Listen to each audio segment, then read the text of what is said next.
Hello, SSB right here, and in today's video we'll be talking about the case of Bryce Laspisa.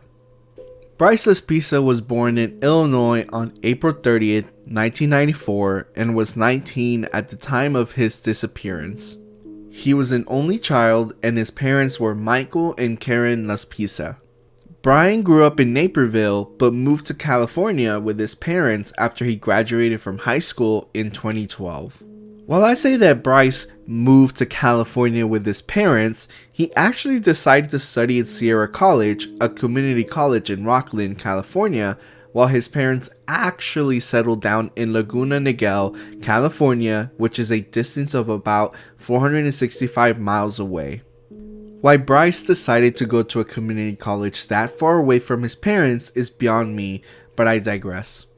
Anyway, Bryce seemed to be doing well his freshman year at Sierra College, and he even began dating a woman called Kim Sly. It was during the start of his sophomore year that those closest around him started to notice a change in his behavior.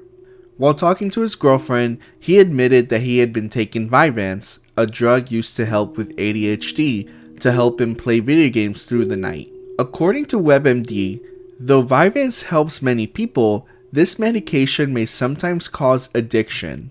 The risk may be higher if you have a substance use disorder, such as overuse or addiction to drugs and alcohol, which Bryce seemed to have as his alcohol intake was severely ramping up, reportedly going from socially drinking on the weekends to drinking every day.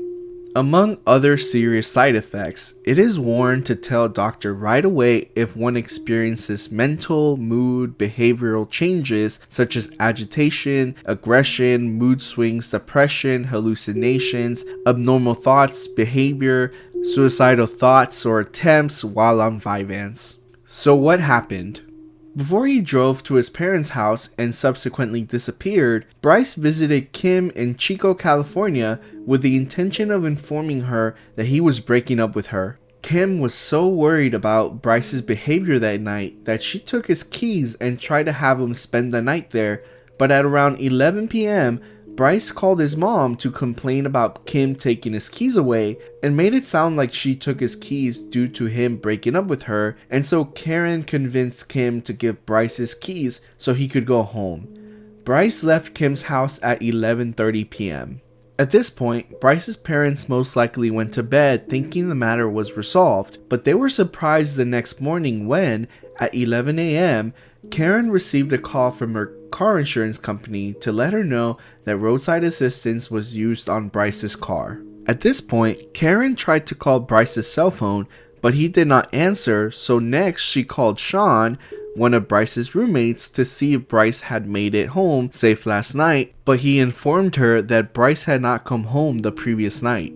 By looking at Bryce's credit card statement, they learned that he had made a transaction at a roadside service company in the town of Buttonwillow, which is just a few hours from his parents' home.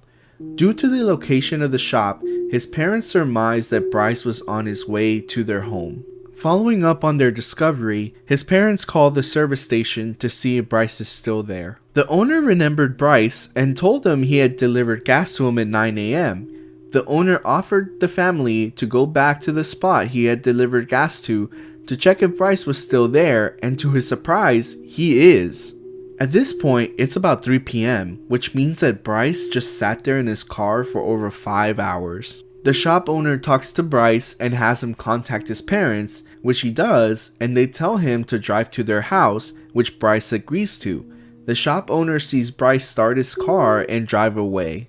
Hours later, and Bryce still has not arrived home. At this point, his parents file a missing persons report with the police. Using cell phone location technology, the police find Bryce at a hotel parking lot just 8 miles from where the shop owner had seen him. Officers approach him and ask him why he has been sitting in the parking lot for hours, to which Bryce responds that he was waiting there for a friend. The officers perform a sobriety check, and Bryce did not show any signs of impairment. The officers call his parents to let them know Bryce is fine, and they once again tell him to come home, and he agrees. Not fully believing him, his parents call the service shop owner from earlier and ask him to check on Bryce and make sure he has gotten on his way. He follows Bryce all the way to the highway while his parents also call him during the drive to make sure he's on the right path. At 2 a.m., Bryce tells them he is too tired to drive and will pull over to sleep. This is the last time his parents spoke to him. The next morning at 8 a.m., a highway patrol officer went to his parents' homes to let him know they had found his car crashed in the Castaic Lake area. Traffic cameras showed that instead of pulling over to sleep like he had told his parents, Bryce had driven to the Castaic Lake and driven off a cliff. His phone, wallet, and an empty duffel bag were found in the car along with a few drops of blood, but nothing to indicate he had sustained a life-threatening injury in the crash. The lake and surrounding areas were thoroughly searched by both investigators and search parties, but he was not found. Search dogs did track his scent to a nearby truck stop, but he himself was not there. Thorough search, just like they did on Friday. They came back again today, and we still haven't found the missing person yet. Now, what do I think happened? Personally, I do not think Bryce died in the area, as the search for his body was pretty extensive in the area, and even his parents hired a search team that used sonar technology to look for him in the lake, plus his scent led to a nearby gas station. I do think that Bryce was in a negative headspace at the time of his disappearance, a situation possibly caused by or made worse by his abuse of Vyvanse and alcohol. He had just broken up with his girlfriend, given a bunch of stuff to his roommate Sean, and even sent him a text message the day before he disappeared saying, "I love you bro, seriously, you are the best person I've ever met, you saved my soul," and told his mom that he had a very important things to talk about with her, but he needed to talk to her in person. This definitely sounds like someone basically saying goodbye to this world.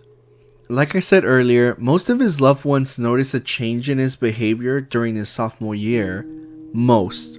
One of his freshman roommates, Nick Cavena, actually noticed this type of behavior starting up during his freshman year, which means that Bryce had been partaking in self-destructive behavior much earlier than most thought he had been. When I heard the story, it wasn't, by the way, I knew him before. I had expected something like this, or not like this, but I expected nothing good would come from the path that he was on. I think Bryce may have been privately suffering for more than most people around him noticed. And I do think Bryce planned to cease to be, but not when he did it. I think he meant to talk to his mom before actually going through with his plan, but he likely thought long and hard about it, hence why it was taking him so long to actually get home, and most likely decided it would be too hard to actually have that conversation with his mom, and so he purposely crashed his car. After failing, he likely decided on another method, and so he walked to the gas station where his scent ended and most likely got a lift to a secondary location in which he went through with his plan, which is why his body has not been found. It is also possible that he simply walked away from his life, but his case is way too high profile for him to have avoided detection after all these years. So, what do you think happened? Comment below and let me know.